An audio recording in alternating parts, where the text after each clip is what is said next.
Assalamualaikum warahmatullahi wabarakatuh. Selamat pagi kepada 4KM, 4 progresif dan 4 kreatif. So hari ini kita akan sambung lagi. Okey, cikgu sebenarnya harap awak ada study sikit dulu kan sebelum dengar saya kan. So that kalau awak dengar tu awak akan faham lebih berkesan lah. So cikgu bila cikgu mengajar, kalau cikgu tanya ada soalan ke tak, korang tanya je soalan apa-apa. Kita sama-sama cuba cari jawapan apa yang awak tak faham tu. Okey, kalau cikgu ada kesilapan ke apa, kalau cikgu tersalah ke apa, awak betulkan. Okey, kita sama-sama belajar. Okey, so sekarang cikgu akan share screen and bagi tahu kalau nampak ke tak nampak ke. Adakah anda semua nampak? Nampak Nampak. Okey, so cikgu akan sambung sedikit dengan apa yang cikgu dah ajar semalam hari tu. Okey. Sebab okey, hari tu kita macam habis tu macam tulis-tulis sikit lah kan. Okey, cikgu akan ulang semula sikit lagi Okey. So last week kita belajar macam mana nak letakkan piawai bagi atom. Okey, so macam mana yang kita dah belajar itu, awak kena ingat cara perwakilan dia, ini simbol, apa-apa simbol dinamakan X lah. Kalau klorin Cl lah, kalau karbon C lah, awak kena rujuk balik lah macam mana simbol tu. Yang dekat bahagian atas ni ialah nombor nukleon dan bahagian bawah ni adalah nombor proton. So you have to know nombor nukleon tu apa, nombor proton tu apa. Okay. Okay, kita recall juga balik, nombor proton ataupun bilangan proton adalah sama nilai dia dengan bilangan elektron. Dan juga yang ini adalah nombor nukleon pula. Nombor nukleon adalah hasil tambah bilangan neutron tambah dengan bilangan apa benda? Nukleon ialah bilangan neutron tambah bilangan proton. Bilangan proton, betul kan? Betul. Okey. So, awak tengok sini balik, kita pergi next. Okey, yang next pula. So, harapnya recall lah balik. Okey, sekarang ni kita nak belajar pasal rajah. Dia ada, okey, cikgu recall balik, tulis susunan elektron. Kalau soalan tulis susunan elektron, macam mana yang cikgu cakap, of course, first thing first, must know the bilangan proton dan bilangan ataupun bilangan elektron. You tahu bilangan proton, maksudnya you tahulah bilangan elektron bagi atom yang neutral. Ulang, bagi atom yang neutral. Okay, so now, ini gambar rajah dia lah. Ini gambar rajah untuk faham. So, anak-anak, setiap petala, ingat, ini adalah nukleus. Awak kena ingat, kat tengah-tengah adalah nukleus. Sebelah nukleus yang sebelah betul-betul, yang ni adalah petala pertama, yang ni adalah petala kedua dan ni adalah petala ketiga. So, setiap petala pertama, apa petala pertama? Alright, so ingat. Petala pertama adalah yang paling dalam. Yang sebelah nukleus tu adalah mulakan yang pertama. And then kedua dan ketiga. Ingat petala pertama tak boleh isi sebanyak mana yang, tak boleh maksimum 2. Tak boleh lebih daripada 2. Hanya maksimum 2 saja kena isi dulu. Lepas tu petala kedua, ketiga, empat maksimum boleh 8. So ingat petala pertama je wajib 2. Tapi petala 2, 3, 4 boleh 8. Actually, sebenarnya petala 2, 3, 4 tu ada yang boleh isi 18 semua tu. Tapi pada peringkat korang hanya boleh, korang punya peringkat hanyalah ingat yang petala pertama 2, petala yang lain-lain semua 8. Korang punya peringkat kita belajar sampai 4 petala je. So jangan pening-pening. Okay, so ingat petala pertama boleh isi 2 maksimum, petala kedua, 3, 4 boleh isi 8. Depends on berapa banyak bilangan proton ataupun elektron tersebut. Bukannya kena wajib isi, tapi tengoklah berapa banyak. So isi. Okay, kita buat tengok next. Now, cikgu bagi contoh hari tu ialah susunan elektron untuk aluminium. Okay, so susunan elektron untuk aluminium. Kena tahu yang pertama macam cikgu cakap, kita kena tahu berapa bilangan elektron. Nak tahu berapa bilangan elektron, boleh rujuk kepada bilangan proton dia berapa. So, kalau aluminium 13, so macam mana nak buat susunan tu? Macam biasa, kalau dia 13, mulakan yang pertama, petala pertama ni ialah 2. Lepas 2, okey. 13 tolak 2 ada 11 lagi. Okey, yang kedua tak boleh letak 11. Paling maksimum 8. 8 lah. So, yang ketiga dah 8 dengan 2 dah 10 dah. Berapa? Tinggal lagi 3. That's why 3. Faham? Itu cara dia Okey, tak apa. Cikgu bagi contoh yang lain. Okey, awak tengok sini Tunggu sekejap.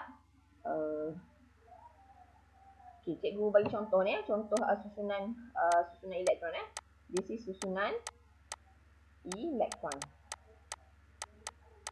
Okay, now awak tengok kat sini. Alright. So contoh, cikgu bagi contoh Cikgu bagi contoh yang pertama. Contohnya lah kita buat susunan natrium. Okay, so susunan natrium. Okay, kalau natrium Na. Betul tak?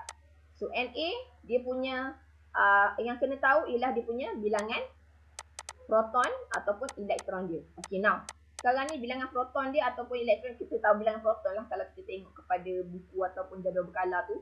Bilangan proton dia ada berapa? Cuba tengok natrium ada berapa? Bilangan proton dia. Awak boleh rujuk jadual berkala. Ingat lagi tak macam mana nak tengok jadual berkala? Tengok jadual berkala, cari Na. Lepas cari Na, awak tengok nombor besar dengan nombor kecil. So, nombor kecil itulah bilangan proton. Berapa? Cuba korang cek muka surat 275 tu.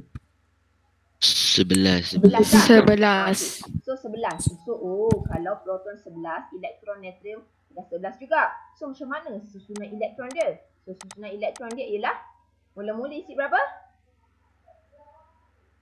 Dua. Dua. Okey, lepas 2? 2. 8. Lepas 8? 1. 1. So, 1. betul ke tak? Kau tambah. 2 tambah 8, 10 tambah 1, 11. Yes, betul. Faham tak? Okey, Faham. cikgu bagi soalan yang kedua. Get ready siapa yang cikgu panggil untuk jawab. Cikgu nak tanya kepada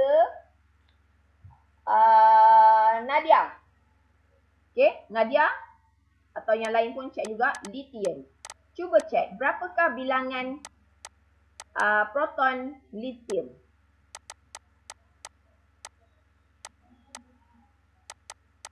Berapa bilangan proton ataupun elektron lithium, Nadia?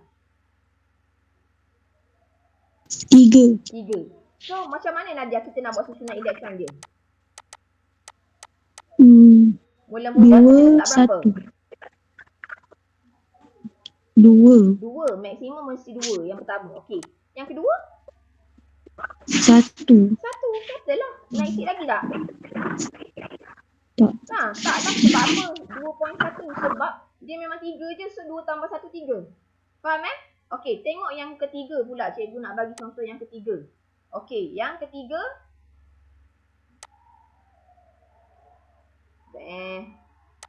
Yang ketiga. Alright, yang ketiga. Ayolah kau.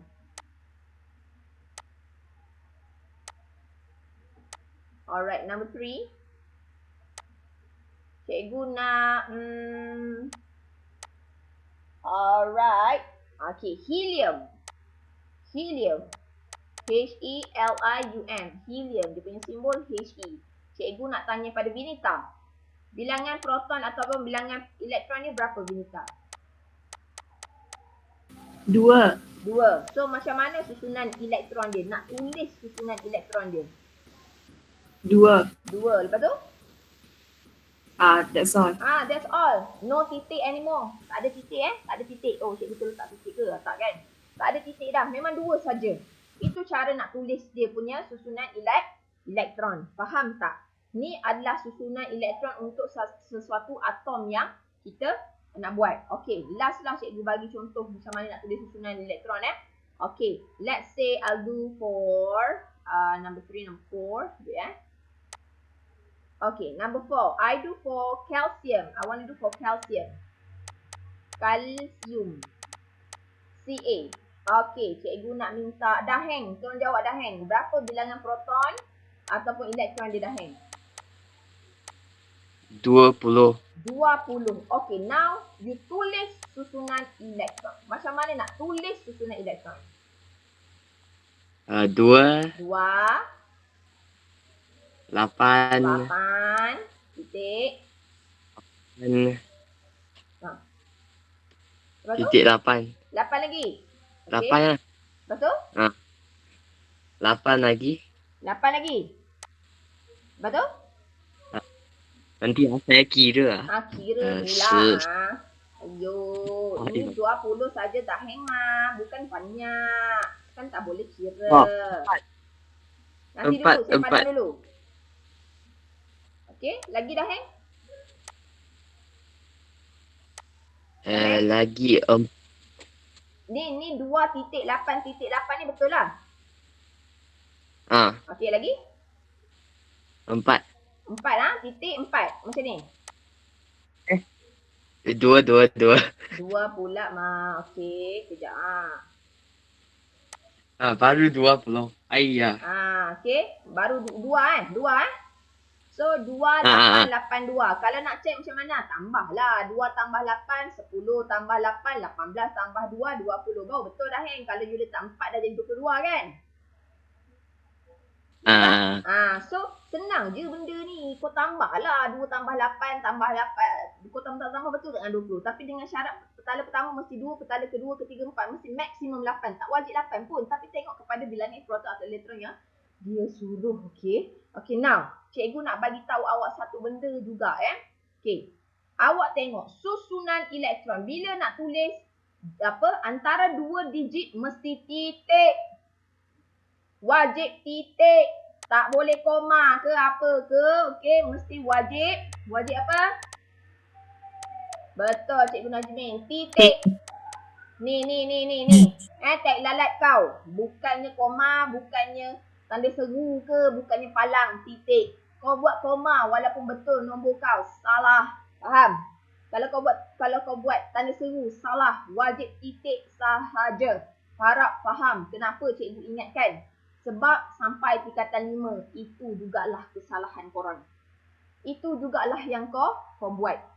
Faham Okey, so sekarang awak tengok cikgu nak ajar yang awak tak boleh jawab yang uji sendiri 2.3 tu. Okey, for now, susunan elektron, is there any problem you want to ask me?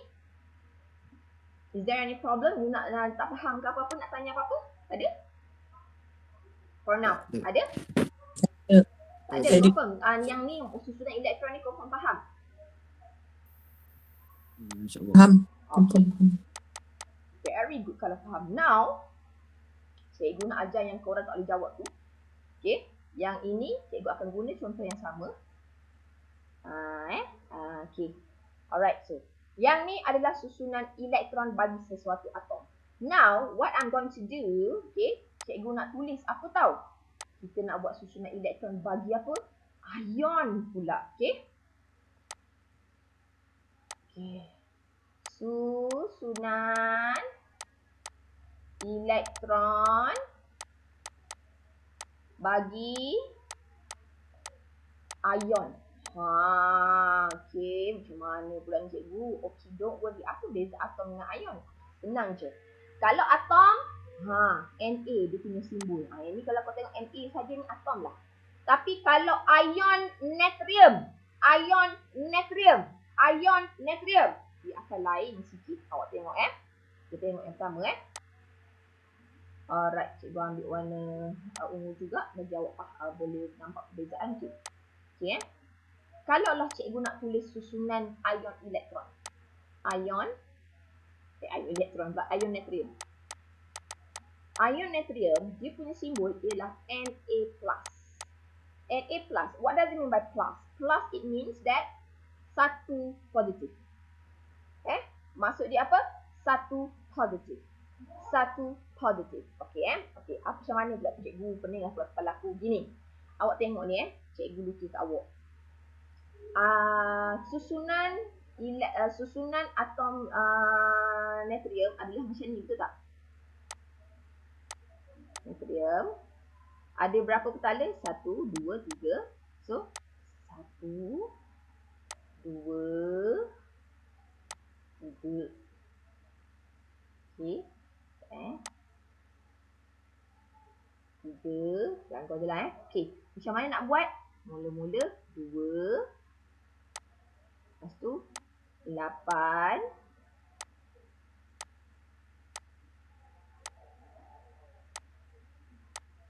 Satu. Mana-manalah kau letak satu tu. Betul tak? Kan? Macam ni kan susunan kalau dia suruh lukis susunan elektron natrium, ini cara dia buat susunan kalau kita lukis. Betul tak? Yang macam cikgu ajar tu kan? Okay. Now, kalau ion natrium, kenapa dia positif 1? Kalau korang nak tahu, ion natrium, dia akan keluarkan satu elektron valence ni. Ingat cikgu nak bagi tahu korang Ini semua anak-anak, okay? Yang ni semua, okay? Di hujung. Yang di hujung ni, yang ni pula, yang ini, Kalau lithium pula, okay. Kalau yang ni okey. Lepas tu kalau helium pula okey, 2 ni. Alright. Yang ni pula 2 ni. Okey. Kalau korang nak tahu siapa yang berada di paling hujung sekali, siapa yang berada, elektron yang berada paling hujung sekali, itulah yang dinamakan sebagai elektron apa? Elektron valence. Okey, cikgu ulang. Elektron valence, elektron valence, elektron valence. Ni semua ni yang kat ujung ni adalah elektron valence. Apakah itu elektron valence kalau orang tanya? Elektron valence ni ialah elektron yang berada di petala paling hujung. Kalau kat lukisan, dekat petala paling luar. Kalau dekat tulisan, dia adalah nombor yang paling kanan. Itulah dia elektron valence. Dan kalau korang nak tahu, elektron valence ni adalah elektron yang paling tergedik-gedik nak bertindak balas dengan benda lain. Dia adalah elektron yang paling tergedik-gedik untuk tindak balas dengan atom lain. So sekarang ni, macam mana ion natrium tu terbentuk? Kenapa ion natrium tu jadi Na+? Sebab apa tahu? Sebab elektron valence untuk natrium hanyalah 1. So yang 1 ni akan keluar. Yang 1 ni akan keluar. Dia sedekah kat orang. Dia dermakan elektron. Ayat dia ialah dermakan elektron. Okey? Kenapa dia dermakan elektron? Untuk jadi ion natrium. Tengok berapa banyak natrium dia dermakan elektron. Oh, 1 je elektron valence dia. Oh, 1 je lah yang dia sedekah. 1 je lah yang dia derma. So, that's why lah. Derma 1, it means that kau pahala 1. That's why kau positif 1. Na+ bermaksudnya 1 positif. Tapi kita tak letak 1. Macam dalam matematik lah kan. Kalau X kita 1X, kita letak 1X kan. Kita letak X kan.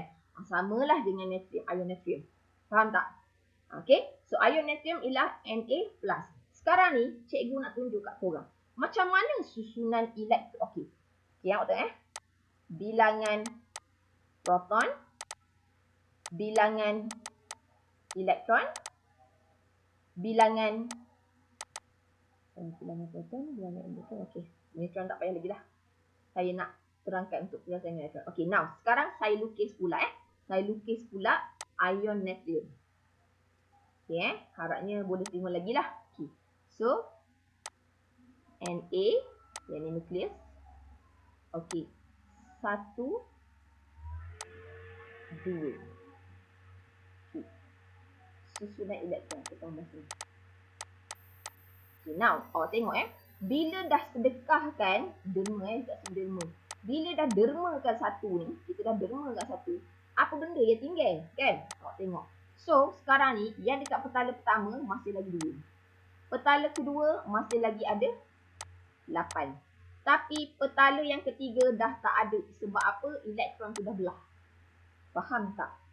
So, kalau korang nak tahu, bila lah elektron tu dah belah, kita kena buat cara macam ni. Kalau nak lukis ion natrium. Faham tak? Cikgu, satu lagi petala tu gimana? Petala tu dah tak ada. Sebab elektron tu dah tak ada. Nampak? So, sekarang ni, cuba tengok. Macam mana susunan elektron untuk ion natrium? So, sekarang ni, susunan elektron dia akan jadi 2.8. Faham tak? 2.8 sahaja. Beza tak dengan ion natrium? Yes, beza. Beza tak dengan atom natrium? Yes, beza. Atom natrium susunan elektron dia 281. Tapi susunan elektron bagi ion natrium lain. 28. Sebab satu elektron dia dah belah. Faham tak? Satu elektron dia dah belah. Okay? So now, that's why dia jadi Na positif 1. Okay, now, cikgu nak tanya. Sekarang ni, untuk ion natrium, berapa bilangan proton dia? Dulu, masa dia jadi atom, bilangan proton dia 11. Betul tak? So, kalau korang nak tahu, bilangan proton bagi atom natrium dan ion natrium adalah masih sama. Iaitu 11. Sebab yang belah tadi bukan proton, yang belah tadi elektron. Betul tak? So, bilangan proton masih lagi sama kat dalam nukleus. Ingat proton dulu kat dalam nukleus kan? Okay, so bilangan proton masih maintain lagi 11. Proton tadi mana duduk dalam nukleus? Okay, fine. Now, we go for bilangan elektron. just now bilangan elektron adalah 11, betul tak? Now, berapa pula bilangan elektron bagi ion natrium?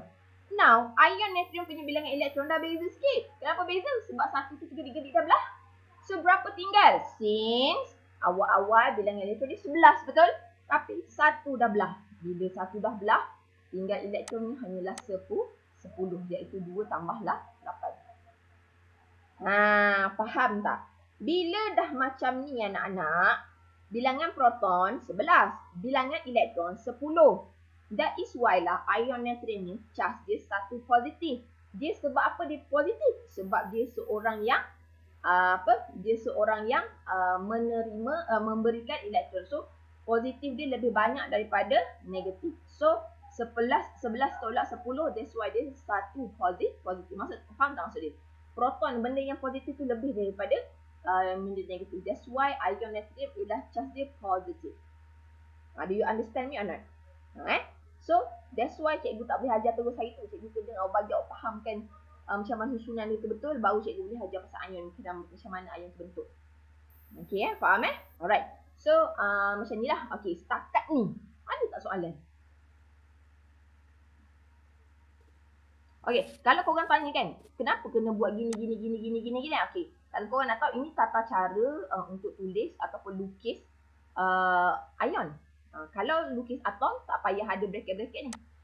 Faham tak? Tapi kalau tulis ion, dia ada benda ni.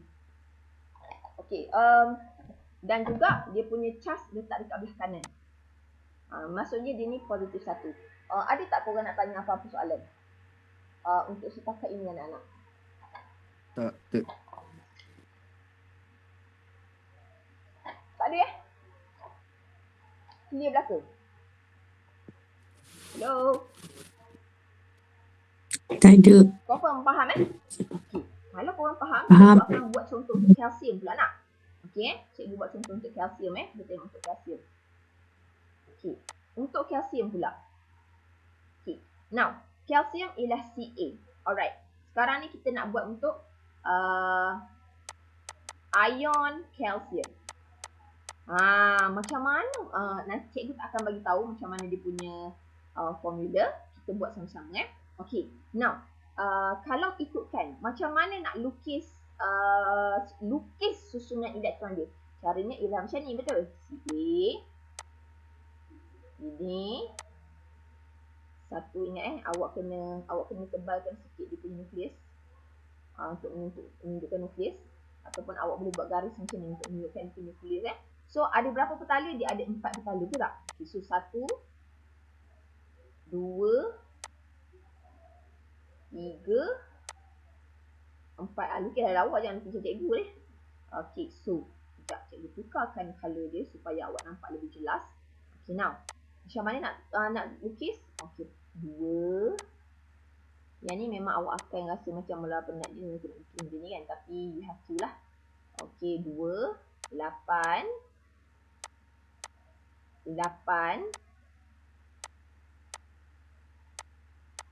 2. Awak boleh lukis. Actually kan, sebenarnya korang boleh lukis berterabur je pun. Tapi kalau korang lukis berterabur macam tu, korang akan tak berapa jelas apa benda yang korang lukis tu. Faham tak? Korang tak dapat nak mengira dengan jelas. Sebab better lah awak lukiskan ikut 2 macam 2 tu senang korang nampak. Macam tu lah Tak kisah pun 2 nak letak sini ke sebelah-sebelah ke hujung-hujung ke kanan kiri, tak ada masalah. Okay, now awak tengok kat sini. Berapa bilangan elektron valence dia? Elektron valence dia adalah 2. 2. Ya. So, elektron valence, ingat. Kalsium nak jadi ion. Cikgu nak tanya dekat Adam Hakimi lah. Elektron dia, valence dia ada 2. Siapa yang akan tergedik-gedik keluar? Berapa elektron cikgu yang akan ulang lagi. tergedik-gedik keluar?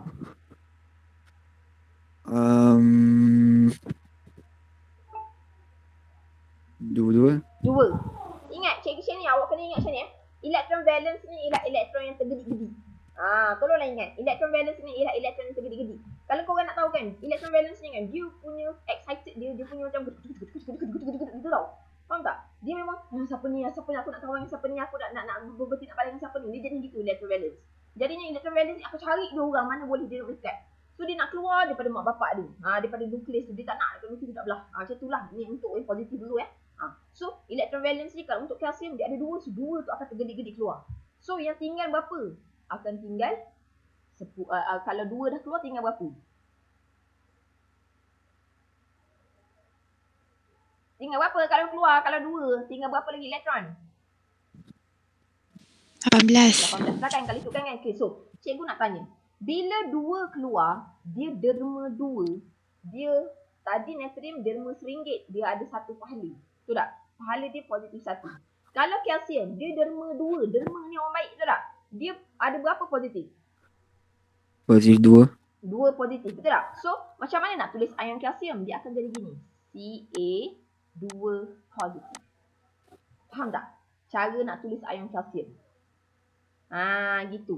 Bila dia jadi ion. So, now, cikgu nak ngajar macam mana pula nak melukis dia. Okay, so macam mana nak melukis dia cikgu? Okay, cara dia gini anak-anak. So, kalsium. Okay. Saya baru tanya pemeriksa SPM. Dia kata kalau nak tuliskan kalsium kat tengah-tengah, better kita macam lorekkan nukleus tu untuk menunjukkan itu adalah nukleus. Takut terkeliru dengan petala. Okay. So, cikgu nak tanya kat Suki. Suki, sekarang ni ada berapa petala yang tinggal Suki? Kalau 2 tu dah belah, ada 3. berapa petala yang tinggal? Berapa?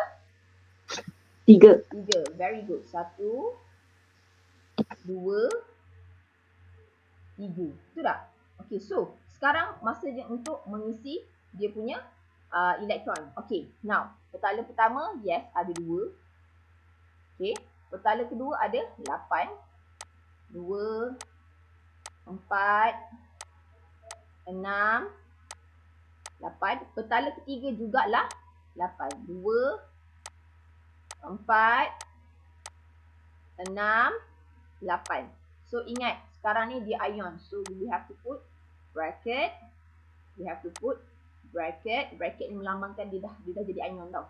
Dan ni adalah 2 positif. Ini cara dia punya penulisan. Okay, now kita kaji berapa bilangan proton dan sebagainya. Okay, now bilangan proton, bilangan elektron, susunan elektron. Okey, cikgu nak tanya tar sini. Okey, tar sini. Berapa bilangan proton dia tar sini? Dulu bilangan proton dia masa jadi atom 20. Sekarang dia dah jadi ion, berapa bilangan proton dia? 18. 18. Salah. Bukan salah, tak baik cakap salah kan? Kurang cepat ya. So, ingat tak cikgu cakap tadi? Bilangan proton tidak akan berubah. Sebab proton duduk dekat mana atas sini? Proton duduk kat mana atas sini? Atas sini. Proton duduk kat mana? Dekat tengah tu. Tengah tu apa nama dia? Takkan nak jawab SPM nanti yang dia duduk kat tengah tu. Dia duduk kat tepi tu. Boleh ke jawab gitu? Tengah tu apa nama dia? Dekat Ha? tak. Apa yang tengah tu? Yang ni kan maksud dia tengah tu kan? Benda tengah ni apa kita panggil?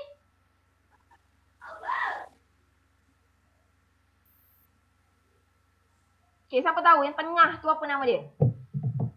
Nukleus. Yes. Nukleus. Proton duduk dalam nukleus. Proton duduk dengan mak. Orang duduk dengan mak ni baik. Tak kira mana. Yang galak ni, keluar-keluar ni, elektron sebab elektron tu memang galak. Faham tak? Nak pula elektron valence tu memang tergalak-galak lah. Kan cikgu dah ingat kan? Elektron valence tergalak-galak. Tapi proton ni anak yang baik. Dia duduk dengan mak dia, dipeluk dengan mak dia. Dia tak keluar. Gitu. So, sekarang ni, berapa bilangan proton? 20. 20. Masih lagi 20. Now, bilangan elektron akan berubah, betul tak? Sebab 2 elektron dah belah. So, berapa jumlah bilangan elektron yang tinggal? Berapa? Jawab je. 18. Berapa? 18. Yes, very good. 18. Now, macam mana susunan elektron dia? Anyone? 288. Very good. 288. Bagus. So, kenapa dia positif 2? Sebab proton dia lebih 2 daripada elektron. Okay, so proton tolak elektron, maksudnya proton lagi banyak. That's why lah ion tu menjadi positif. Faham tak? That's why lah ion tu adalah positif. Sebab tu. Okay, do you understand tak? Faham tak? Faham. Confirm faham? Faham. Ada tak yang tak faham? Confirm. Cakap je lah. Kalau tak faham, korang cakap je. Faham Confirm faham Faham. Okay. Betul ni. Jangan ada yang tak faham senyapkan korang tanya. Korang cakap bodoh pula. Jangan macam itu. Tanya je. Tanya. Faham Tak ada masalah. Okay. Alright. Kalau dah faham, tak ada benda nak tanya. Tanya je kalau nak tanya. Okay. Tapi kalau tak ada nak tanya tu, cikgu nak tambah sikit. Untuk helium. Okay. Helium ni kan. Dia special sikit lah. Dia tak boleh membentuk ion tau. Sebab helium ni kalau ini sebenarnya bab 4 lah kau nak belajar kan. Tapi nak beritahu lah sebab cikgu bagi contoh helium kan. So helium ni anak-anak kalau korang nak tahu dia ni dah stabil tau. Dia atom yang stabil. Dia tak akan menderma. Dia tak akan derma. Ataupun terima elektron. Dia tak boleh kita buat macam ni. Dia tak boleh kita buat macam ni. Sebab dia dah memang sejenis yang dah stable. Dia dah hidup seorang-seorang. Dia kata aku dua dah cukup. Aku dah penuh. Itu helium lah. Nantilah awak belajar. So helium tak boleh nak buat susunan elektron tu ion-ion ni lah. Dia tak ada ion helium. Faham Dia tiada ion helium. Okey. Boleh faham setakat ni Okey. Kalau dah faham. Okey. Kalau dah faham anak-anak. Cikgu tengok contoh ni. Takutkan. Ada contoh negatif pula. Cuba tengok balik. You tengok balik. Terfahamkan benda. Cikgu cari ni. Okey. Alright. So kena ajar juga. Okay now. Cikgu teruskan lagi. Yang ni anak-anak. Yang cikgu ajar yang ni. Susunan elektron bagi ion. Dia adalah untuk ion-ion yang positif. You have to know ion ada dua jenis tau. Ada ion positif dan ion negatif. Yang ni yang positif. Ingat. Orang yang positif. Orang yang menderma. Berapa banyak derma suka hati bapak dia. Okay. So orang ion-ion yang positif ni adalah orang yang menderma. That's why dia jadi orang positif. Awak ingat macam itulah. Now, ada juga atom-atom, geng-geng atom-atom ni adalah atom-atom yang negatif. Kenapa dia negatif? Sebab dia jenis yang menerima elektron daripada orang lain. Okay? So, maksudnya kenapa dia menerima? Orang yang menerima meminta sedekah ni kan. Untuklah kan. Orang yang minta sedekah ni, baru masuk lah. Apa yang baru masuk tu. Orang yang minta atom daripada orang lain ni, orang yang negatif, suka meminta-minta. Awak fikir macam tu lah. Macam tu So, benda yang membentuk ion positif ialah atom yang menderma. Atom yang membentuk ion negatif ialah atom yang menerima. Okey, faham So, cikgu nak bagi contoh ion negatif pula. Sebab benda ni kena ajar juga. Okey. Ion pembentukan ion negatif. Okey, now. Cikgu bagi contoh Awak cuba sekarang ni korang pergi buka korang punya muka surat 275 tu. Okey, korang pergi buka muka surat 275 korang. Dah buka belum? Dah buka dah? Sudah. Korang tengok muka surat 275 tu. Korang tengok kat tanda-tanda logam. Bukan logam yang warna kuning, warna hijau tu kan. Kau faham tak? Okay. Kalau korang nak tahulah. Logam-logam. Geng-geng logam. Cikgu cakap Geng-geng logam. Dia akan membentuk ion-ion positif selalu. Geng-geng logam warna hijau tu adalah geng-geng yang akan membentuk ion positif. Cikgu nak beritahu awak. Okay. Tetapi yang ni selalunya yang geng-geng akan membentuk ion positif ni geng-geng logam iaitu berada lebih kurang kiri dan tengah. Okay. Tetapi geng-geng belah kanan, tengok geng-geng belah kanan kecuali yang kumpulan 18 pada hujung tu yang termasuk helium tu, itu geng-geng sombong. Tengok geng-geng 18, awak nampak tak yang kepala 18, blok 18 tu kan? Itu geng-geng sombong, tak payah bincang. Sebab geng-geng sombong 18 tu dia tidak akan membentuk ion. Itu tak payah cerita pasal dia. Dia memang sombong, dia tak nak kawan dengan orang, dia tak nak bagi, dia tak nak terima. Tu 18 tinggalkan. So awak tengok daripada 14 sampailah ke 17 tu warna dia kuning, betul tak? Dan kuning tu bermaksud bukan logam. Kebanyakan yang membentuk ion negatif adalah ion-ion bukan logam. Okay? Ion-ion bukan logam. Okay, now. Cikgu ambil yang pertama lah. Kita ambil contoh pertama. Okay, awak cuba tengok klorin. Okay, cikgu ambil contoh pertama klorin. Okay, klorin. atom klorin. Ni atom klorin Cl Okey, atom klorin. Berapa bilangan proton dia? Bilangan proton ataupun elektron dia. Ada berapa? Cuba tengok.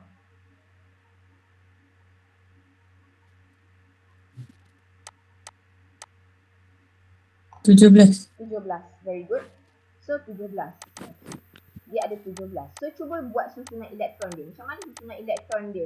Okey. Cikgu nak tanya Tarani. Macam mana susunan elektron dia?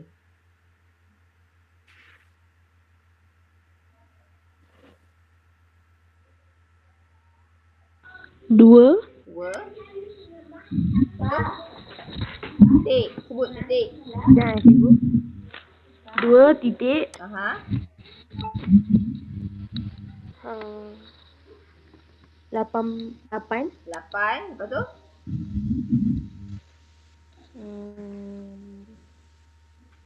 Titik. Titik. 7. 7. Okey. Setuju ke tak yang lain? Setuju. Very good. Memang betul. 2 tambah 8 tambah 7 ya 12. So sekarang ni cikgu nak buat dia punya lukisan. Lukisan ni macam mana? Lukisan lukis untuk susunan elektron So ada 7 skala 287. 287 masih ada 7 skala. Okey, so cikgu nak lukis dia punya elektron. Betul. Betul. 2 8 8 7 2 4 6 7. Okey. Yang ni susunan elektron untuk klorin. Now, cikgu nak pergi kepada ion.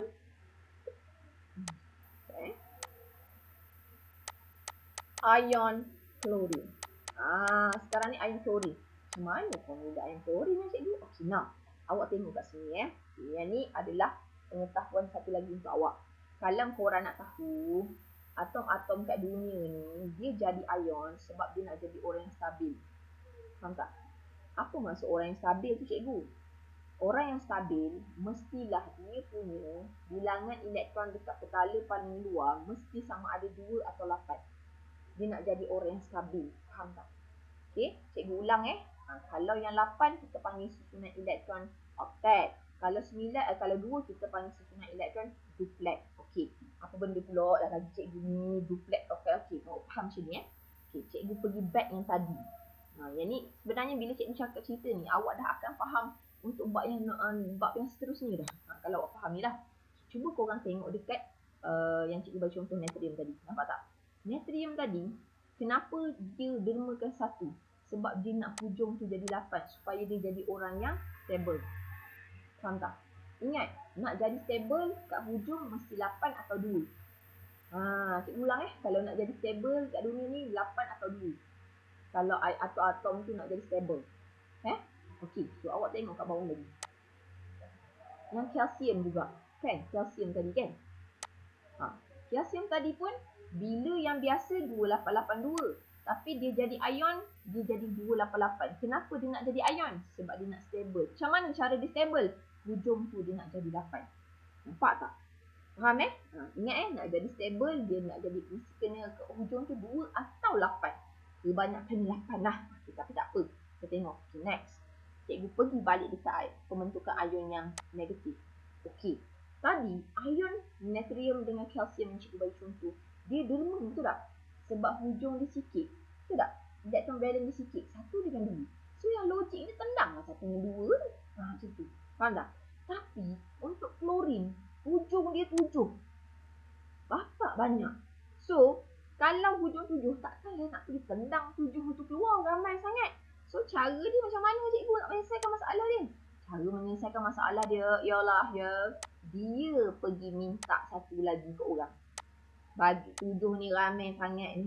Susahnya aku nak nendang nak jadi 8. Sebab kena nak stable jadi 8. Boleh dok minta lah 1 boleh jadi 8. Nak faham tak maksud cikgu?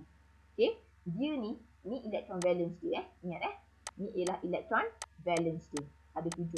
So ingat nak jadi stable elektron valence yang paling hujung mesti jadi 8 atau 2. I ulang banyak kali dah So sekarang ni klorin nak jadi ion klorin, dia kena minta 1 lagi. Betul tak? Dia kena minta satu elektron kat tempat atom lain. Itu kita atom mana nak bagi cikgu. Kau tak payah tanya ya. Waktu ni kau nak faham ion tu dulu. Okay.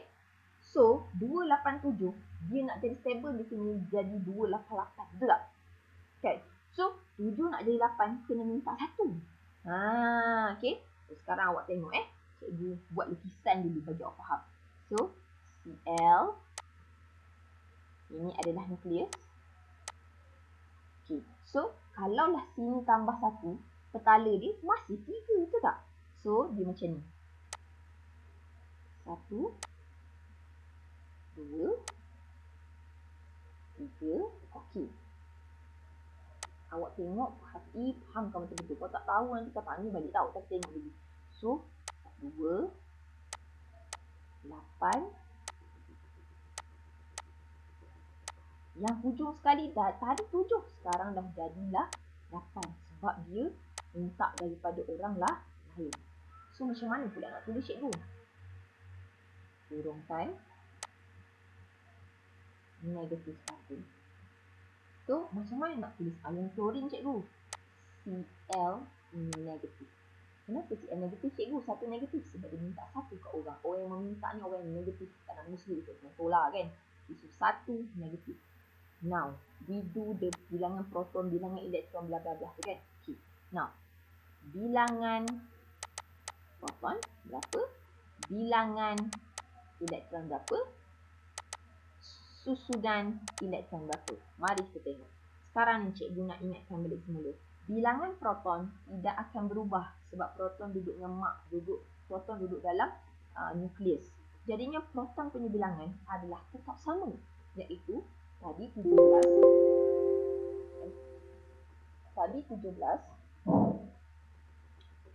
Okay. Dan dikekallah 17.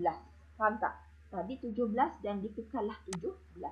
Now, yang berubah ialah bilangan elektron. Tadi bilangan elektron dia 287. Sekarang dia jadi berapa? Dia akan jadi berapa anak-anak? 8. 288. Okay. Apa benda aku ni? Salah lah. Okay. Bilangan elektron berapa? 18. 18. Okey, susunan elektron dia yang akan jadi 8. Cuba tengok dekat sini. Sekarang ni, bilangan elektron lagi banyak daripada bilangan proton. Yang negatif lagi banyak daripada positif. That is why klorin menjadi atom yang negatif. Faham tak? Klorin menjadi atom yang negatif. Sebab elektron ni lagi banyak daripada proton. Cikgu back tadi dengan natrium contoh tadi. Yang natrium pula, ni natrium ini kalsium. Okey, cikgu bagi contoh tak yang ambil lah natrium ni. Okey, yang natrium kenapa dia positif? Sebab proton lebih banyak daripada elektron. That's why dia negatif 1 sebab lebih 1 proton. Yang klorin tadi dia jadi negatif sebab elektron yang bercas negatif tu lebih banyak daripada proton. Berapa banyak lebih dia? 1. That is why dia Cl minus. Sekarang ni korang faham tak? Faham. Kau faham ke tak? Faham. Clear tak? Clear. Alhamdulillah kalau clear. Okay. Kalau clear, cikgu bagi contoh lagi satu lagi ion negatif Okey, cikgu bagi contoh yang kedua supaya awak lebih clear, tapi it's okay, jangan risau. Cikgu memang akan upload dan awak boleh check balik. Okey. Okey, contoh yang kedua cikgu ambil apa? Okey, cuba korang tengok oksigen. Okey, cikgu ambil atom oksigen ni atom dulu atom oksigen. Ni atom. Berapa dia punya bilangan proton dan ataupun elektron dia? Cuba korang check. Berapa? 8. 8. Okey, cikgu nak tanya korang, macam mana susunan elektron untuk atom oksigen? 2 2, dengan 6. 26. Nampak korang dah laju. Maksudnya korang dah tahu dah. Tak masalah, aku dah tahu dah ni. Dah nampak dah. Okay, very good, 26. Now, cikgu akan lukis dia punya lukis dia punya susunan elektron Okey, berapa petala anak-anak? 2. Cikgu petala. Oh, daerah korang. Nampak macam korang dah nampak faham, bagus. Okay, so I buat 2, 6. 2, 4. Macam ni pun boleh, tak ada masalah. Okay, right, 2, 6. Now, kita nak pergi kepada ion oksigen. Okay, ion, okay Jangan beritahu okay. Yang ni, ion klorin, atom klorin, bila dia adalah atom, dia nama dia atom klorin. Tapi kalau dia ion, dia akan jadi apa tahu? Cikgu tak bagi tahu awak supaya awak tak pening. Florida. Dia akan jadi ion klorida. Nama dia klorida. Bukan ion klorin. Cikgu tadi untuk awak faham tu. So sekarang ni dia jadi nama dia ion klorida. Okay. So kalau oksigen pula, dia tak jadi ion oksigen tau. Okay. Dia akan nama dia jadi ion oksida. Faham tak? Siapa kalau klorin jadi klorida. Kalau iodin jadi iodida. Kalau bromin jadi bromida bila jadi ion. Nama sebenar lain, nama jadi ion lain. Kebanyakannya yang geng-geng negatif saja. Tapi geng-geng logam nama sebenar dengan nama ion tu tak sama. Gitu. Ion oksida. Atom oksigen, ion ni nama oksida. Okey, now cikgu sambung Okay. Sekarang ni, tapi nama-nama ion tu tak apa, nanti awak akan tahulah Yang tu tadi tu cikgu nak bagi contoh je bagi awak tak pening. Sekarang ni nak tahu awak klorin jadi klorida, oksigen jadi oksida. Okey, now macam mana pula nak lukis ni cikgu? Okey, macam mana pula nak tahu? Cikgu rasa korang pun dah boleh nampak ni kan? Okey, now cikgu sambung. Okey, cikgu buat lukisan dulu. Pak. Okey, sekarang tengok. Atom oksigen, dia punya susunan elektron dia 2, 6. Tengok elektron valence dia ada berapa. Elektron valence dia ada 6. So, yang logik, takkanlah 6 tu nak derma. Banyak sangat. Betul tak? So, yang logiknya ialah pedang tu nak jadi 8, nak jadi stable, dia kena tambah berapa? 2. Faham tak? 6 tu nak jadi stable, dia kena tambah 2. Ingat, cikgu ulang sekali lagi. Kalau dia nak jadi ion, dia kena jadi orang yang stable. Yang hujung sekali kena jadi 8. Okay, so dia akan tambah 2. It means that, okay, kalau cikgu lukis, dia masih lagi berapa petala? 2. Petala. Okay, so petala yang pertama, berapa elektron? 2. 1, 2. Petala kedua dah jadi berapa elektron? 8. Good, dah jadilah 8. Now, cara penulisan ni pula, bracket. Yang ni nak tulis berapa? Negatif 2. 2 negatif. 2 negatif. 2 negatif dah. Tak, 2 negatif dah. 2 negatif dah. Ya betul. Faham tak? Faham. Okay, now kita buat yang ni pula. Sambung. Okay. Ion oksida. Sekarang ni, macam mana nak tulis dia punya formula ion oksida? Confirm lagi. Yang ni macam mana nak tulis? 2 negatif. 2 negatif. 2 negatif. Sama je dengan ni. Faham tak cara tulis dia? Ion oksida punya formula O2 negatif. Masa dia atom, dia O je. Tapi ion masa ke atas tu kena ada nombor. Faham Now, jom kita buat dia punya bilangan proton. Bilangan elektron. Dan susunan elektron. Okey, bilangan proton ni berapa? 8. 8. Bilangan elektron? 10. 10. Susunan elektron bagi ion oksida? 28. 2.8.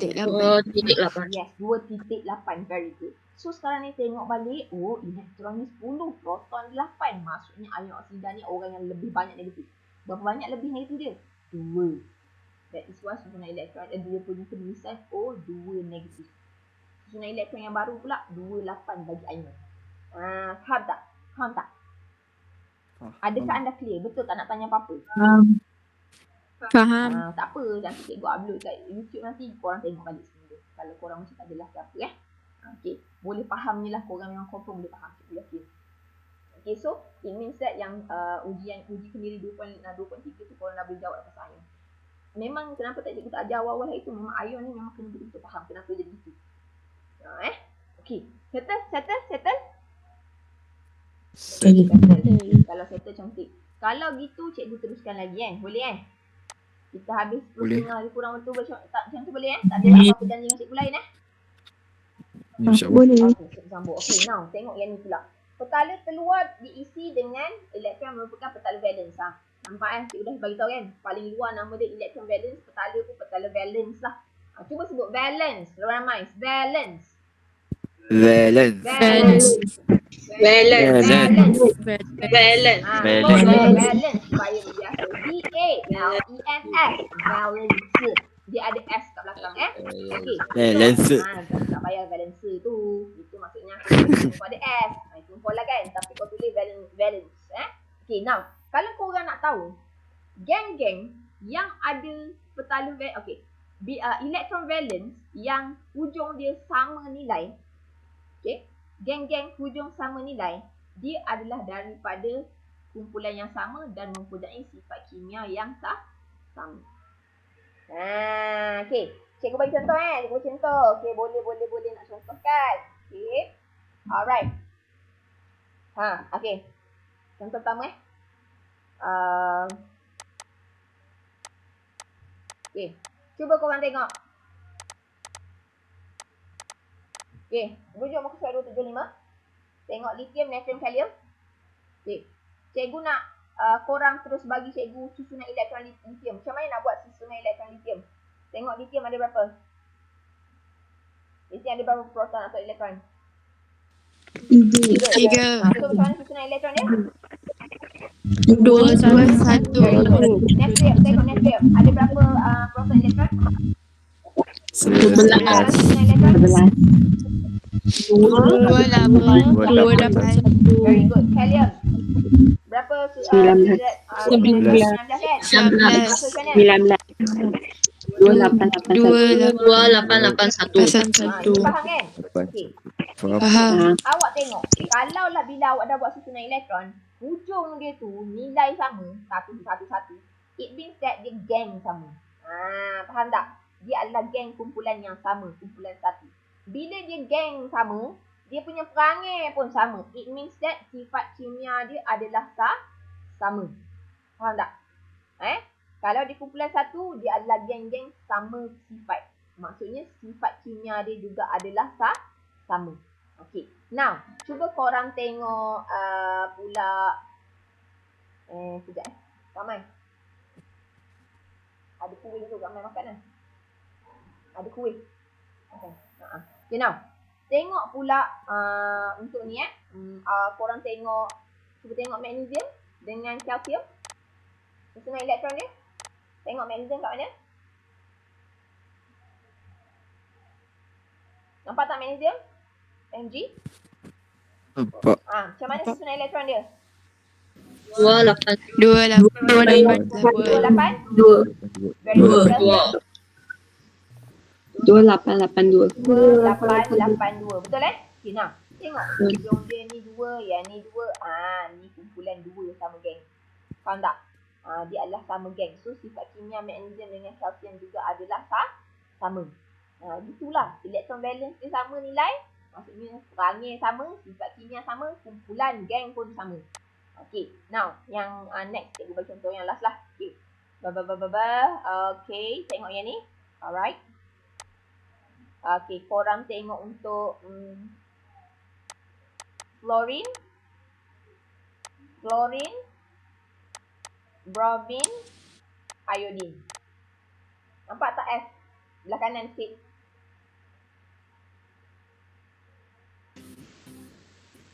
Macam mana susunan elektron fluorine? 28. 28? Ya ke? 282? Fluorine protonnya berapa? 7. 27. Tak, 27. bilangan proton fluorine berapa? 9. 9. So, susunan elektron? 27. Very good. Fluorine? Ada 17. Susunan elektron? 287. 287. Very good. Bromine, susunan elektron. 288. Okey, good. Sini. Bromine dengan iodine tak payahlah. Tak payah campur bromine dengan iodine lah. Sebab bukan kongsi tak payah. Kita pasal bromine dengan iodine lah. Kita buat chlorine je lah. Okay, so fluorine dengan chlorine. Ujung electron valence dia 7. Chlorine pun electron valence dia tu 7. So, dia adalah kumpulan yang sama, iaitu kumpulan 17. Electron valence 7. Sifat kimia dia juga adalah sama.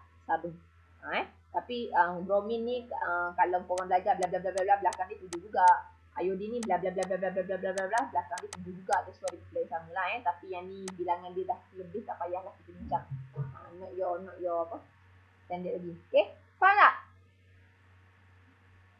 Faham tak ni? Faham. Senang je. Buat susunan elektron, belakang ni sama. Kalau sama, satu atom atau itu geng sama lah tu. Sifat kimia pun sama. Tu jadi nak cerita. Okay? Alright, so kalau gitu cikgu pergi next. Yang ni. Okay, now. Sekarang ni, korang dah pandai dah melukis. Betul tak? Dah lukis susunan elektron tu korang tak ada masalah. Tetapi anak-anak, lukisan ada 2 jenis. Yang pertama, rajah susunan elektron. Yang kedua, rajah struktur atom. You have to see the question properly. Kalau dia kata rajah susunan elektron, cara dia ialah macam ni. Hanya perlu tulis apa atom kat tengah-tengah nukleus ni. Lepas tu kau tulislah berapa banyak titik yang macam mana ikut susunan elektron dia. Faham? Tapi kalau rajah struktur atom, kalau dia kata lukis rajah struktur atom. Kalau cakap struktur atom, korang kena bagi tahu berapa banyak proton, berapa banyak neutron dan berapa biji elektron. Faham tak? Yang dia bagi contoh adalah aluminium. Now cikgu nak bagi contoh susunan rajah, susunan elektron bagi contoh cikgu ambil apa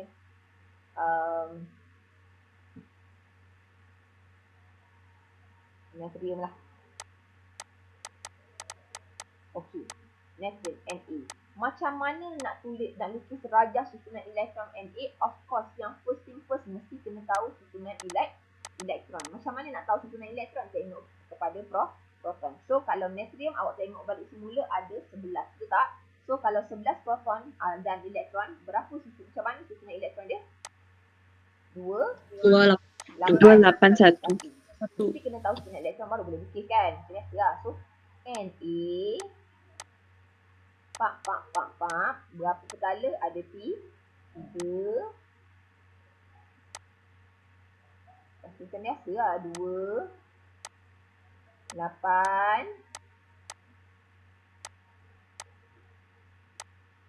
1. Ini adalah rajah susunan elektron. Macam ni saja, tunggu elektron saja. Tapi anak-anak, kalaulah dia minta rajah struktur atom, kalau dia nak rajah struktur atom untuk natrium Na, cara dia ialah korang kena bagi tahu berapa banyak proton dan berapa banyak neutron dan elektron tu of course kena lukislah. Okay, now sekarang ni kena bagi tahu proton, kena baru neutron. So cikgu akan buat kat sini satu-satu. Proton berapa, elektron berapa, neutron berapa. Okey. Bilangan proton natrium ada berapa anak-anak? 11. Very good. Atom ni. Bilangan elektron natrium? 11. Sekarang ni, macam mana aku nak cari neutron lah? Macam mana nak cari neutron? Ingat tak? Neutron tu macam mana? Macam mana aku nak cari neutron? Ingat lagi tak? Nombor nukleon tolak bilangan proton. Very good. Nombor nukleon tolak nombor proton ataupun bilangan proton. So sekarang ni anak-anak nak rujuk mana cikgu? Takkan tak ingat. Tengok balik buku 275 tadi. Kan Na kan dia buat macam ni dalam kotak tu. Na 11 ke atas, 23 kat bawah. Betul tak? Kan? Nampak tak kat dalam buku teks korang kan? So, nombor nukleon ialah yang ni lah. So, nak tahu bilangan neutron, nombor nukleon, tolaklah nombor proton. Kan kita dah belajar. So, it means that, nanti cikgu tulis lah 23 tolak dengan 11. So, So 23 tolak 11 berapa? 12. 12. 12. So bilangan neutron dia ialah 12. Okay, so sekarang ni masanya untuk kita lukis struktur rajah struktur atom. So anak-anak, cara lukis dia, ingat kat dalam nukleus ada dua benda, iaitu proton dan neutron. Proton dan neutron. So berapa proton? Ada 11 P proton. Cara penulisan dia. Neutron pula ada berapa cikgu? Ada 12 neutron. N. Okay. So cikgu pun bulatkan. Yang ni buat pekat-pekat sikit nak tunjukkan yang ni adalah nukleus. Awak boleh pekatkan sikit. Okay. So, sekarang ni adalah masa untuk lukis petala. Okay. Now, susunan elektron dia. Kita dah tahu 2, 8, 1 kan. So, masih jugalah kekal ada 3 petala di luar. Petala elektron dia. Ingat kat petala tu memang elektron dia duduk pada nilai juga. So, buat macam biasa. Ni ada 2. Ni ada 2 tek lalat. Ni ada 8. Okay. Ni ada 1. Inilah rajah struktur atom. Apa yang bezakan dia dengan rajah susunan elektron? Susunan elektron tak payah tunjuk proton dan neutron. Tak payah tunjuk apa kat dalam nukleus. Tapi kalau rajah struktur atom, kena tunjuk dekat dalam nukleus tu berapa proton dan berapa neutron. Itu saja. Tapi kena pandai cari berapa neutron dia. Macam mana cikgu? Tengok pada jadual berkala. Nombor besar tu lah nombor nukleon. Nak tahu nombor bilangan neutron, nukleon tolak je dengan proton. Yang besar tolak je yang kecil. Okey, setakat ni. Faham ke ada soalan? Faham tak ni? Ada soalan tak nak tanya? Faham. Faham. Faham lah ke? Tak ada soalan. Korang ni? Betul. Betul? Kalau faham lah ke? Betul. Bagus. Okay. Kalau gitu, cikgu boleh sambung lagi tak? Boleh. Rasa krem dah otak belum lagi kan? Boleh. Je. Alah, relax lah. Okay. Now, yang ni 2.3. Nanti lah cikgu nak sambung je lah isotop terus. Kalau nak bincangkan lama pula kan. Okay, now. Anak-anak, sekarang ni kita nak buka pasal isotop. Apa benda tu isotop tu cikgu? Okay. Sebenarnya macam ni tau. Atom-atom kat dunia ni banyak sangat. Macam-macam jenis unsur-unsur kat dunia ni kan. So, setiap atom, contohnya cikgu ambil yang ditunjuk kat sini ialah hidrogen kan. Hidrogen ni anak-anak, okay, dia ada banyak jenis. Okay, dia macam ni. Cuba nak cakap setiap atom, dia punya bilangan proton kebanyakannya adalah sama.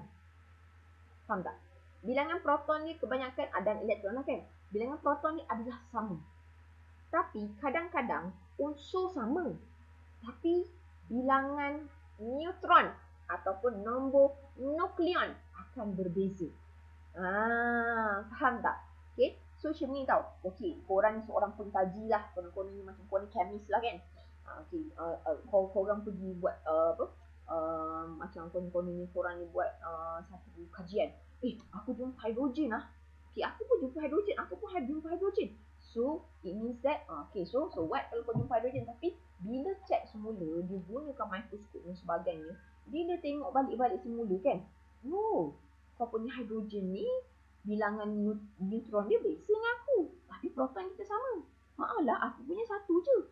Aku punya tak ada. Aku punya satu, aku punya dua. Faham tak? Kadang-kadang unsur tu sama tau, tapi bilangan neutron dia ataupun nombor nukleon dia akan berbeza. Tapi nombor proton ataupun bilangan proton tetaplah sama. Awak faham tak cikgu ulang semula? Okay. Cikgu ulang sekali lagi bilangan proton dia sama. Tapi bilangan neutron dia akan berbeza. Okay. Ada sebab ni kenapa Tuhan jadikan macam tu. Sebab lain-lain fungsi dia. So kalau bilangan neutron dah berbeza, nombor nukleon of course akan beza. Betul tak? Faham So that is why anak-anak, maksud isotop, atom-atom bagi unsur yang sama. Atom-atom unsur yang kita tambah ni. Okay. Alright. Atom-atom bagi unsur yang sama, koma, mempunyai bilangan proton yang sama. Okay. Proton dia sama, bilangan proton sama, tetapi bilangan neutron dia berbeza. Okay. Bilangan proton sama, tapi bilangan neutron yang berbeza. So, ingat apa maksud isotop? Sebab apa kena ingat? Sebab memang dalam exam dan SPM dia akan tanya, apa maksud isotop? Okay. 3 poin penting. Okay. Awak kena ingat. Poin pertama ialah atom bagi unsur yang sama. Itu poin pertama. Oh, atom-atom banyak tapi unsur dia sama. Hidrogen. Oksigen. Klorin. Okay, so atom-atom daripada unsur sama. Okey. Yang mempunyai bilangan proton yang sama. Bilangan proton tu buat P. Poin kedua ialah ada bilangan proton sama. Dan poin ketiga yang very important ialah yang juga important, tetapi bilangan neutron berbeza. Nampak tak? So, atom-atom sama, yang mempunyai bilangan proton sama, tapi bilangan neutron berbeza. Faham tak? Awak ingat macam tu ya? So, atom-atom sama, bilangan proton sama, tapi bilangan neutron berbeza. Faham? Itulah maksud isotop. That's why yang dia bagi contoh kat awak ni kan. Okay. Hidrogen. Hidrogen. 3 atom. Semuanya dia punya bilangan proton adalah satu. Tapi dia punya nombor nuklear ke atas yang akan berbeza. Ada 1, ada 2, ada 3. So, kalau nak tanya kat sini proton ada berapa? Ni ada 1. Proton ada berapa? Ada 1. Kat sini proton ada berapa? Ada 1. Elektron sama dengan proton. 1. Elektron sama dengan proton. 1. Elektron sama dengan proton. 1. Tapi neutron dia. Neutron dia kat berapa kalau kat sini? Kalau kat sini neutron dia adalah kosong. Faham tak? Neutron dia adalah kosong. So now kat sini pula berapa pula neutron dia? Yang ni berapa neutron dia? Hello? Neutron kat sini berapa? 1. So neutron kat sini? 2. So mana dia kosong? Yang ni kosong sebab apa? 1 tolak 1 kosong lah. Maksudnya 1 ni memang proton je. Neutron ni tak ada. Faham tak? Ada yang macam tu kes dia. Okay. Yang ni pula neutron. Kenapa neutron 1? Sebab 2 tolak 1, 1.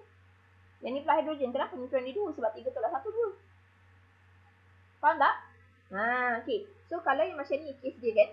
Cara penamaan dia lah. Macam mana orang panggil dia kan. Orang akan panggil dia macam ni tau. Yang ni orang tulis macam mana tau ni hydrogen dash 1 atau hydrogen 1, hydrogen dash 2, ni hydrogen dash 3. Faham tak cara kalau kita namakan ni hydrogen 1, ni hydrogen 2, ni hydrogen 3. Faham tak? So kenapa 1, 2, 3 ni based on dia punya nombor nuklear dia lah. 1, 2 dan 3. 1, 2, 3 ni nombor nuklear. Faham Okay. So, cikgu pergi next contoh. Yang ni dia bagi isotop klorin. Klorin ada klorin 2 jenis. Okay. Cl ada 2 jenis. Tapi yang ni adalah 35, ini 17. Satu lagi ialah 37, yang ni adalah 17. So, nama dia apa yang ni? Kalau klorin 35, dia akan nama klorin dash 35. Yang ni klorin dash 37. Ini nama dia. Nama dia based on dia punya nombor nuklear. Okay, now. Proton, elektron, nuklear. Proton, elektron, nuklear. Okay, proton yang klorin 35 ni berapa? 17. Elektron? 17. Neutron? 18. 18. Okay. Alright, yang ni pula proton berapa? 17. Elektron? 17. 20. Betul tak? Kan? Itu maksud dia. Ingat nampak tak? Proton dia sama ni. Tapi bilangan neutron dia yang berbeza. Itulah isotop. Okay, cikgu bagi contoh satu lagi Okay, carbon. C. Carbon ada 3 isotop yang selalunya lah. Okey, yang ni 12, 6, 13, 6, 14, 6. Okey. So, yang ni nama apa? Kalau dah karbon atas ni 12, 13, 14, dia akan jadi nama sini. Karbon 12. Karbon 13. Karbon 14. Ini cara nama dia. So, proton, elektron, neutron. Proton, elektron, ni nak buat perbandingan kan? Neutron. Proton, elektron, neutron. Okey, now. Berapa proton untuk karbon 12? 6. 6. Elektron? 6. Neutron? 6. Okey, yang ni pula proton? 6. 6. Elektron? 6. 7. Yang ni proton? 6. 6. Elektron? 6. 6. 8. Faham tak? Faham dia sifat kimia yang sama tau, tapi macam kegunaan dia agak berbeza. Faham Dah clear tak macam mana nak mengenal pasti berapa proton, elektron, neutron? Yang berbezanya ialah bilangan neutron. Okey. Yang ni clear? Faham. Clear, very good. Now, kita tengok pula jisim atom relatif bagi satu-satu isotop. Dia macam ni anak-anak. Okey kenapa nak belajar jisim atom relatif? Sebab macam ni, bila kita jumpa seorang chemist jumpa karbon. Weh, aku jumpa karbon 12. Aku jumpa 13. Aku jumpa 14. Okey, sekarang ni kita kena buat keputusan. Kita nak letak dekat jadual berkala untuk orang rujuk, kita nak letak karbon yang berapa? Faham tak maksud saya? Maksud cikgu ni macam ni. Kita benda tu banyak jenis. So, mana yang kita kena pilih untuk kita tetapkan untuk orang guna kat dalam jadual berkala? Faham tak maksud cikgu? Macam ala-ala purata. Tak faham Okay, hidrogen. Ada hidrogen 1, ada hidrogen 2, ada hidrogen 3. Dah tu ada 3 jenis ni tapi hidrogen sama. Dah tu kita nak letak berapa jisim atom dia? Maksudnya kalau orang nak buat kira-kira untuk tahu jisim dia, macam mana kita nak tahu? Kita nak rujuk kat mana? Betul tak? Kita nak rujuk yang mana satu yang jadi utama. So, mana satu yang jadi utama, kita akan buat pengiraan supaya dia adil. Kita akan letakkan dekat jadual berkala unsur tu benda yang paling banyak. Maksudnya benda yang kita akan buat pengiraan untuk jadi adil. Antara 3 ni paling banyak mana? Kita ambil akan purata ni. Macam tu lah. So, hidrogen ada 3. Mana kita pilih purata? Klorin ada 2 jenis yang kita jumpa. So, mana yang purata? Karbon ada 3 jenis. Yang mana purata kita nak letak? Kita nak jadi adil, orang guna yang tu. Kita nak belajar yang tu Senang. Awak tengok jisim atom relatif bagi sesuatu isotop. Tak kisah isotop apa kan? Dia bergantung kepada kelimpahan semula jadi. Kelimpahan semula jadi ni ialah macam ni tau. Kelimpahan semula jadi ni ialah apa tau? Apa benda yang banyak. Kadang-kadang macam contohnya klorin lah. Kalau contoh klorin ni ada yang 35 dengan 37 kan? Ada 2 jenis kan? Okey, yang mana paling banyak? Lepas tu kita akan pilih yang purata dia supaya dia jadi adil. Kita akan gunakan yang tu sebagai pengadilan dia untuk jadi kira-kira untuk semua orang guna kat dunia. Karbon ada 3. Ada 12, 13, 14. Yang mana kita nak guna untuk semua orang boleh guna? Sebab mana yang banyak? So, yang mana paling banyak kelimpahan? Limpah ni maksudnya berguna banyak.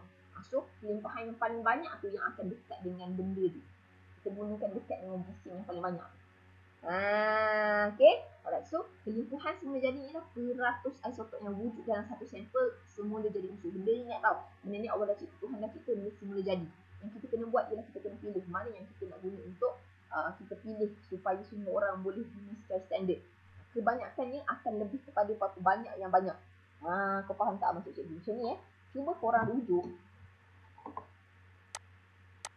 Okay, yang ni contoh.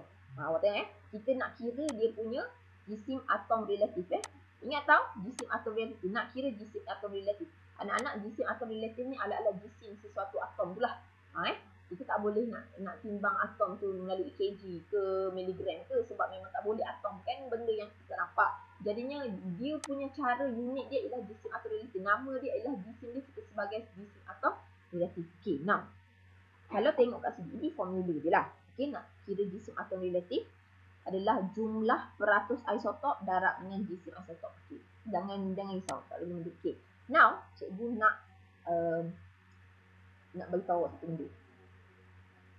JAR ni jisim atom relatif adalah sama dengan nombor nukleon.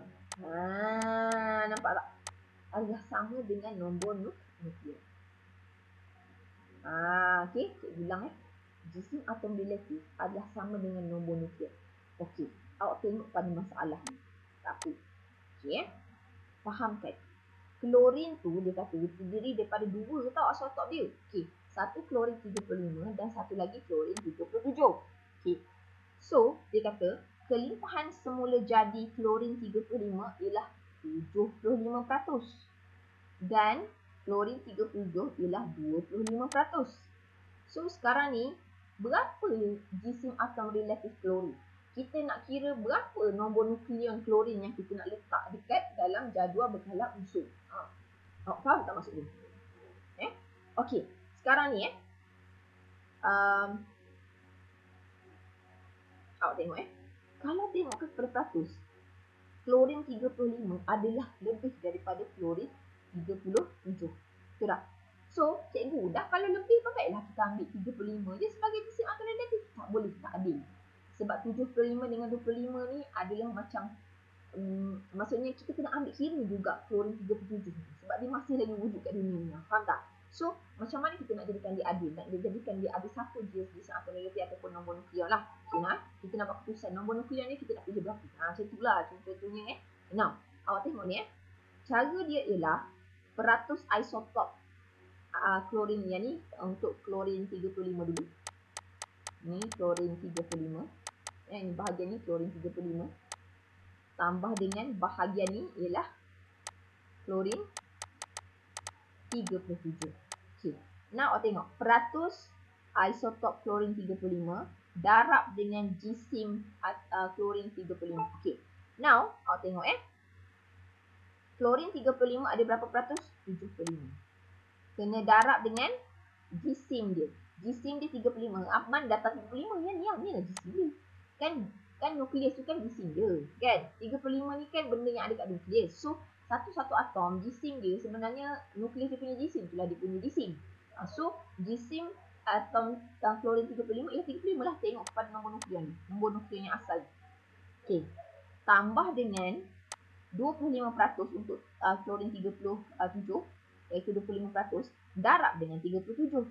Sebab yang ni peratus, yang ni dia punya jisim keseluruhan untuk ataupun nombor nukleon untuk klorin 37. Okay. So, bahagikan dengan 100. Itu dia punya formula lah. Okay. Peratus darab dengan nombor nukleon yang isotop pertama tambah dengan peratus darab dengan nukleon isotop kedua. Lepas tu bahagikan dengan 100. So, bila buat kiraan, jawapan dia ialah 35.5. Bila buat kiraan, jawapan dia ialah 35.5. Okey, awak tengok kat sini Kalaulah kita katakan, kan kita ada klorin 35, 17 dengan klorin 37, 17 kan. Kita kata macam ni. Yang ni nombor nukleon juga. Nombor nukleon juga. So, sekarang ni nombor nukleon, kita tak boleh nak pilih salah satu. Faham tak? Kenapa kita tak boleh pilih salah satu untuk letak kat jadual berkala? Sebab dia ni 25%, yang ni 75%. So, cara dia, kita buat formula ni untuk dapatkan keadilan. Kita nak beritahu kelimpahan semula jadi dia dengan cara formula ini untuk dapat dia punya betul-betul punya jisim atom relatif ataupun nombor nukleon yang kita tetapkan untuk klorin. Faham tak? So, 35.5 jawapan dia. Okey, sekarang korang buka pula jadual berkala tadi, muka surat 275. Cuba tengok muka surat 275 tu untuk klorin. Yang belah kanan warna kuning tu kan. Cuba tengok dia punya jisim atom relatif ataupun nombor nukleon dia berapa. Betul tak 35.5? Kan? So, kenapa 35.5?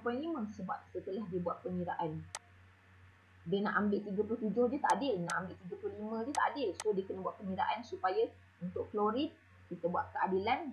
Kira-kira. Oh, kita kena gunakan 35.5. Korang faham tak? Kenapa nak kira benda ni? Faham tak? Okey tak? Okey, betul ni? Betul ni Faham tak? Ke tak jelas juga lagi? Hello? Faham tak ni?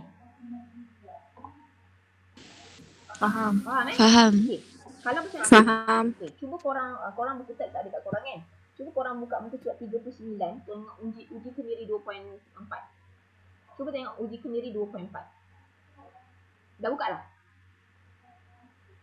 Dah. Cuba korang tengok soalan nombor 4. Kita cuba jawab sama-sama yang ni. Okey Cuba kita tengok dan kita cuba jawab sama-sama soalan ni. Okey, soalan nombor 4 uji kemiri 2.4 soalan nombor 4. Okey. Dia kata apa? Magnesium secara semula jadi dia wujud dalam 3 isotop iaitu 79% magnesium 24, 10% magnesium 25 dan 11% magnesium 26. Hitung jisim atom relatif magnesium. So, ingat jisim atom relatif ataupun JAR adalah sama dengan nombor nukleon. Kita nak buat keputusan, kita nak letak berapa dekat dalam jadual berkala. Sebab ada 3 ni, siapa yang nak menang? Tak membagi seorang salah satu nak guna satu. Dia tak boleh, tak adil. Jadinya kita kena buat kira-kira untuk dapatkan purata supaya orang boleh guna jisim itu. Macam tu lah maksud dia. Okay, so magnesium ada 3 dia kata. Ada magnesium apa tadi? 24, 25 dan 26. Okay, ada 24, 25 dengan 26. So it means that nama dia ni ialah magnesium 24. Ni ialah magnesium 25. Ni adalah magnesium 26. Cara nak tulis dia, cara nak sebut dia kan. Okay, so yang ni ada berapa peratus? Yang ni ada 79.0%. Yang ni ada 10%. Yang ni ada 11.0%. Okay. Macam mana nak kira dia punya JAR? Okey. Ingat hasil tambah peratus darab dengan dia punya nombor nukleon kat atas tu kan. Senang je. So yang pertama kita buat untuk magnesium 24 dulu. Macam mana cara dia? Berapa peratus dia? 79. Darab dengan 24. and then Tambah tambah 10 darab 25. 10 darab dengan 25. Very good. Tambah 11 darab dengan 26. 26. And then bahagikan dengan Bagi 100. 100. okey. Alright kita tengok pada formula tu lah. Sama lah dengan formula ni kan.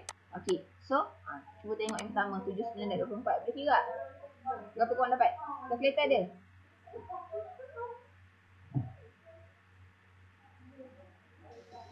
$1,896. 1896 Ya.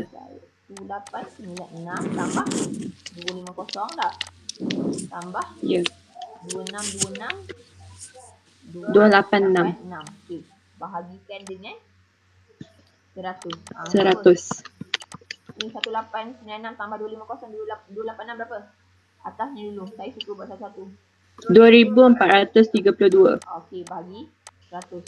So, 100. jawapan dia ialah 24.32. 0.32. Okey. Ya. So, inilah JAR untuk magnesium yang betul-betul ni. Faham tak? Inilah JAR untuk magnesium yang sebetul-betulnya kalau kita kira. Tapi, cuba korang tengok dekat dalam jadual berkala. Cuba korang tengok kat dalam jadual berkala.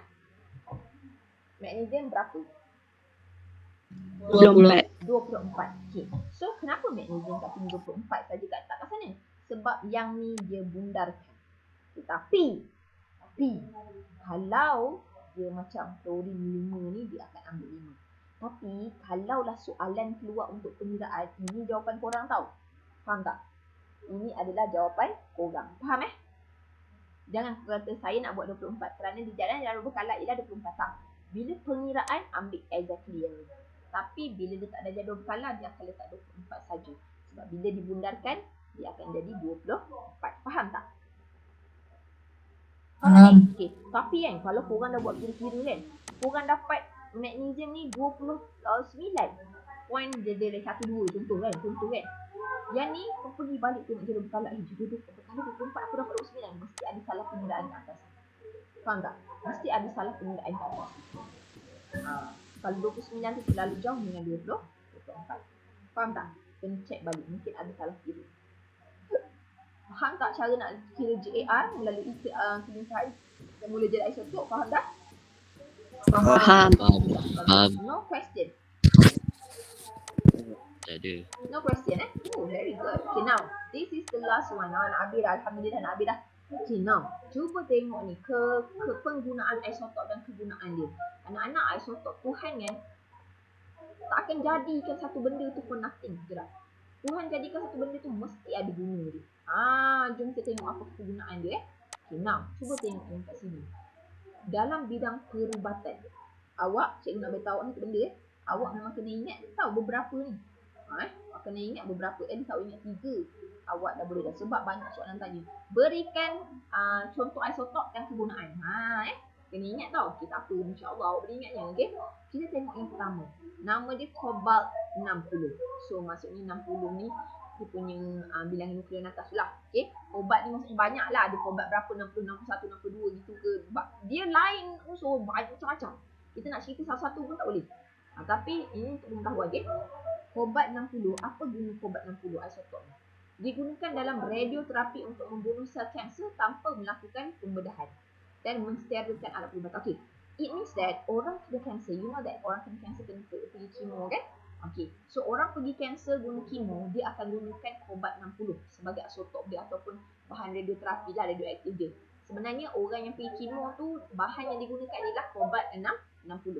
Untuk apa? Untuk bunuh sel kanser. Tapi yang kesiannya orang kalau pergi kanser ni kan, kalau orang yang buat rawatan kanser kemo ni, kenapa dia rambut dia botak dan sebagainya? Sebenarnya benda ni dia bukan saja bunuh sel kanser, dia juga bunuh sel hidup. Itu yang dia punya rambut botak sebab dia bunuh sel rambut. That's why dia nampak pucat sebab sel-sel kulit pun dia bunuh yang elok tu. Itu keburukan, tapi kebaikannya at the same time dia akan bunuh sel kanser juga. Dan sebab orang yang pergi kemo, lepas dia kemoterapi kan anak kan, dia akan lemah sangat. Why lemah? Sebab sel-sel yang baik tu pun kadang-kadang dia akan termati sekali. Macam tu. Okay. Dan yang kedua, cobalt 60 juga adalah untuk mensterilkan alat perubatan. What does it mean by steril? Sterilization ni maksudnya nak bunuh kuman dalam alat-alat perubatan. Kau kena ingat tau, orang alat perubatan yang masuk dalam badan kan, takkanlah yang tak basuh, yang tak steril, yang tak di sanitize tu kita guna. Mestilah benda tu di sanitize. Okay. Dan satu lagi, ingat tau, alat-alat perubatan sekali guna buang.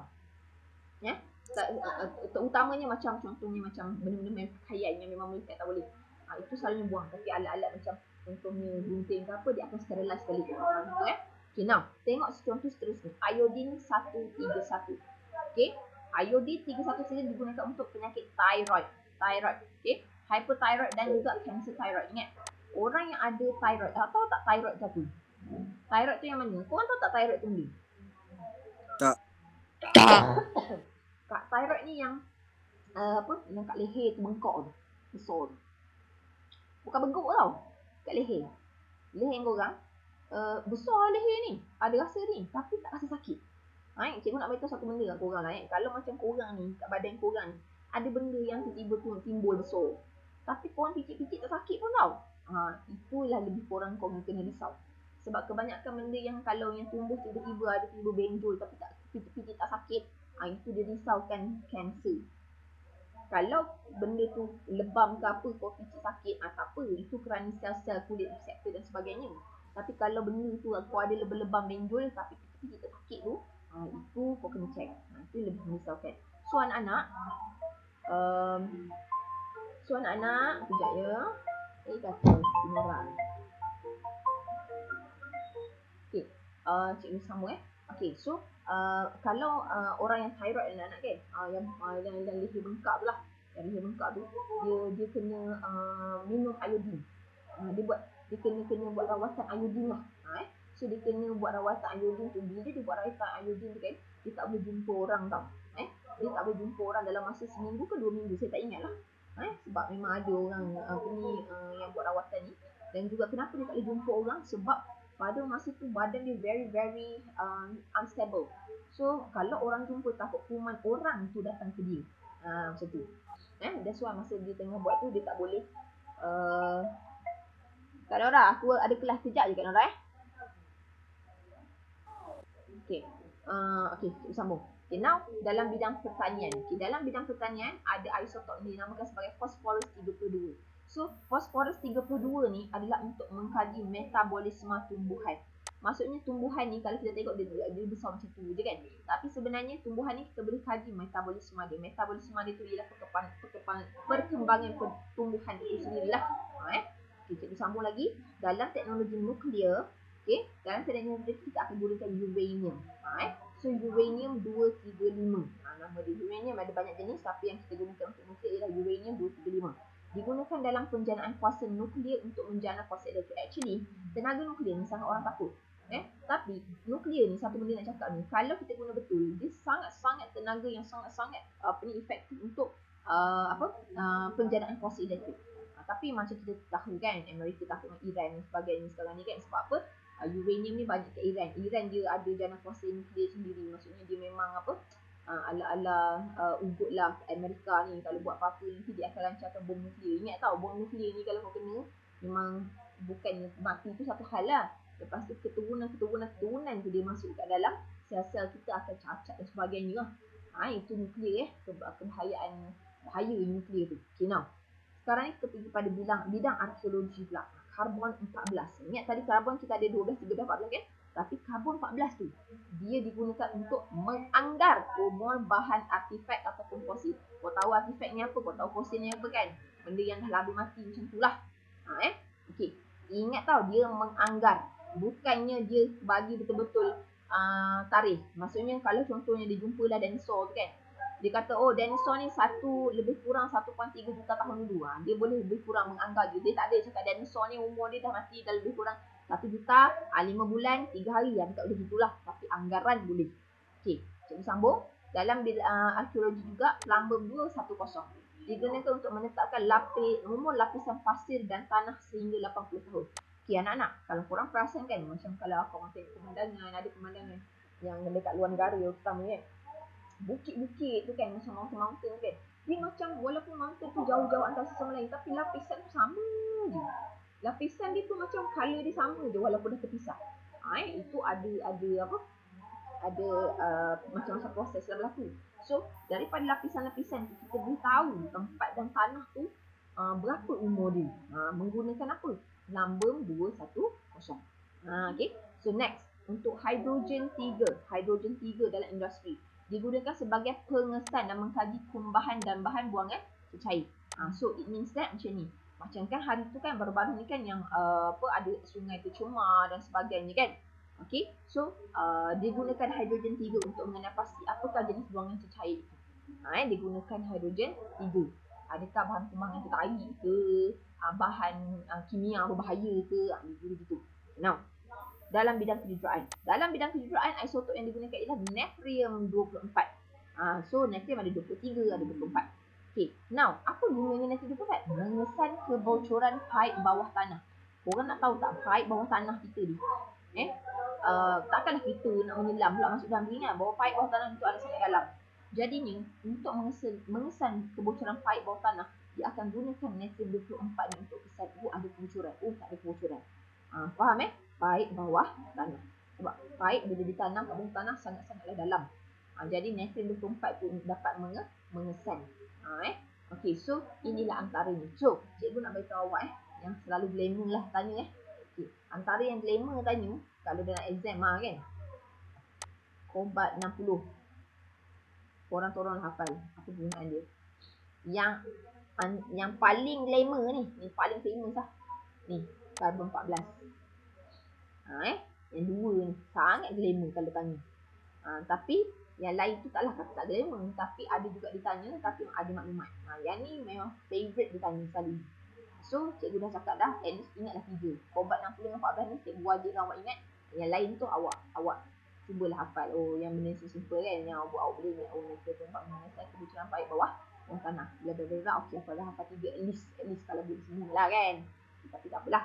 3 pun okey, tapi wajib kobat 60 dan juga karbon 14. Okey, so uji kinerja 24, nanti jawab uji kinerja 24. Okey. So setakat ni ada soalan tak pasal isotop? Tak ada. Tak ada. Betul Clear cikgu ajar tadi semua? Ya. Clear. kita terus pelajaran. Alright, so dalam bab 2, dah habis bab 2 ni. Oh, bagi kita ada 2, alhamdulillah.